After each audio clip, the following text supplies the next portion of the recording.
Hello and welcome. Today we're reading another story from Rootabaga Stories by Carl Sandburg. And the title of today's story is How Henry Hagglyhoagly Played the Guitar with His Mittens On. Sometimes in January, the sky comes down close if we walk on a country road and turn our faces up to look at the sky. Sometimes on that kind of a January night, the stars look like numbers, look like the arithmetic writing of a girl going to school and just beginning arithmetic. It was this kind of a night Henry Hagglyhoagly was walking down a country road on his way to the home of Susan Slackentwist, the daughter of the Rootabaga King, near the village of Liver and Onions. When Henry Hagglyhoagly turned his face up to look at the sky, it seemed to him as though the sky came down close to his nose, and there was a writing in stars, as though some girl had been doing arithmetic examples, writing number 4 and number 7 and 4 and 7 over and over again across the sky. And here's a picture of Henry Hagglyhoagly and the numbers.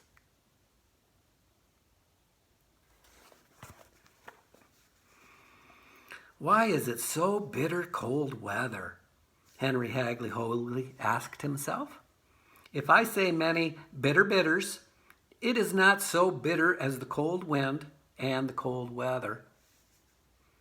You are good, Mittens, keeping my fingers warm, he said every once in a while to the wool yarn mittens on his hands. The wind came tearing along and put its chilly, icy, clammy clamps on the nose of Henry Hagglyhoagly, fastening the clamps like a nipping, gripping clothespin on his nose. He put his wool yarn mittens up on his nose and rubbed till the wind took off the chilly, icy, clammy clamps. His nose was warm again. He said, "Thank you, Mittens, for keeping my nose warm." He spoke to his wool yarn mittens as though they were two kittens or pups, or two little cub bears, or two little Idaho ponies.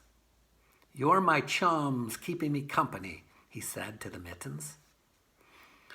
"Do you know what we have here under our left elbow?" he said to the mittens. "I shall mention to you what is here under my left elbow. It's not a mandolin, it's not a mouth organ, nor an accordion, nor a concertina, nor a fiddle. It is a guitar, a Spanish, splishy guitar made special. Yes, Mittens, they said a strong man like me ought to have a piano, because a piano is handy to play for everybody in the house, and a piano is handy to put a hat and overcoat on, or books, or flowers." I snizzled at him, Mittens. I told him, "I have seen a Spanish, splishy guitar made special in a hardware store window for $8 and a half. And so, Mittens, are you listening? Mittens? After corn husking was all husked, and the oats and thrashing all thrashed, and the rutabaga diggings all dug, I took $8 and a half in my inside vest pocket, and I went to the hardware store. I put my thumbs in my vest pocket, and I wiggled my fingers like a man when he is proud of what he is going to have if he gets it.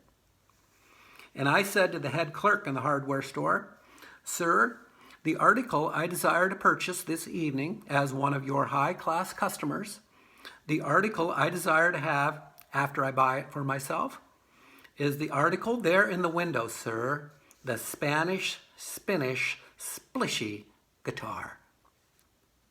And Mittens, if you are listening, I am taking the Spanish, splishy guitar to go to the home of Susan Slackentwist, the daughter of the Rootabaga king, near the village of Liver and Onions, to sing a serenade song.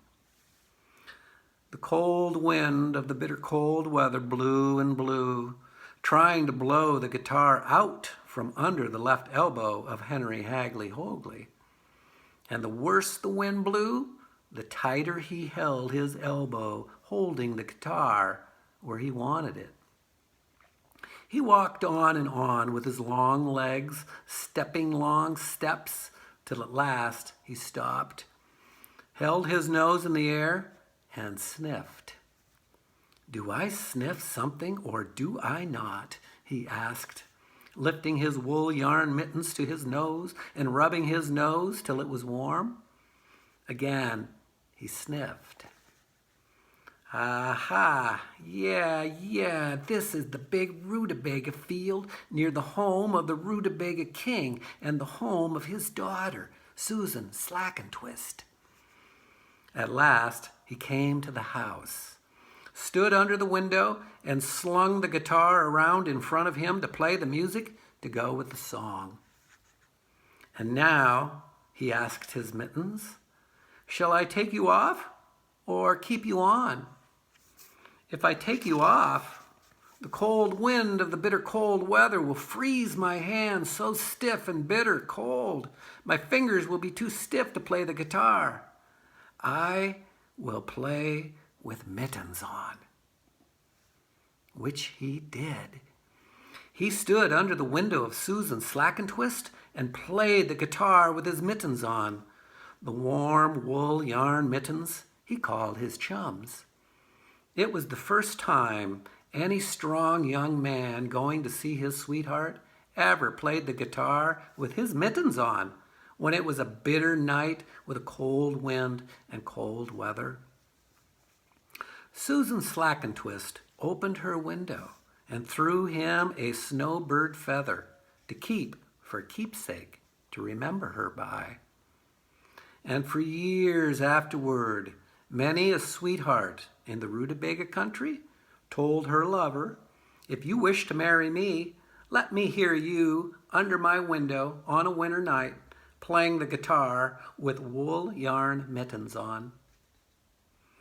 And when Henry Hagglyhoagly walked home on his long legs, stepping long steps, he said to the mittens, "This Spanish, splishy guitar, made special, will bring us luck." And when he turned his face up, the sky came down close, and he could see stars fixed like numbers and the arithmetic writing of a girl going to school, learning to write number 4 and number 7 and 4 and 7 over and over.